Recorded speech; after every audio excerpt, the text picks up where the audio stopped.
Housing and Technical Support Office kan Pag-ibig Fund sa Naga City nasulo. Insidente nagpuon sa kisame kan opisina na kausa subuot nin faulty electrical wiring. Si Chris Novello nakatutok. Madadangog sa video na ini ang pagburutukan kan mga wire asin marikas na pagdakula kan kalayo sa kisame kan Housing and Technical Support Office kan Pag-ibig Fund sa Diversion Road, Naga City. Pasado alas 7 kasubagong aga sa luwas kan edipisyo. Mahiling man ang naghihibog na asonggikan sa laog kan nasambitan ng opisina.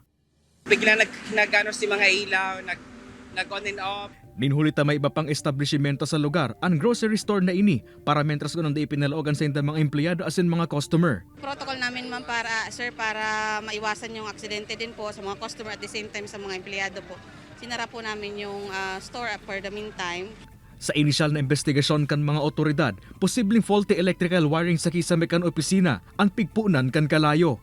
Nagkalayo ang kisame nalabot dahil sa kusog kang kalayo nagbagsak so kalayo and baga duman po sa floor. Maswerteng mayo maning nakulugan sa insidente, mantang nagpapadagos man ang narumang investigasyon kan mga otoridad. Maabot man sa haros 1 million pesos ang danyos kan insidente.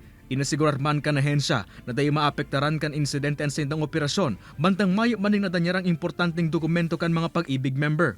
So far, wala na damay. Unang-una, ang pinaka-secure ko doon yung title. Kasi yung titulo, nasa vault naman, yung vault namin nasa ground floor, yung sunog nangyari sa second floor. So, hindi affected yung vault, secured yung mga documents, lalo na yung titulo.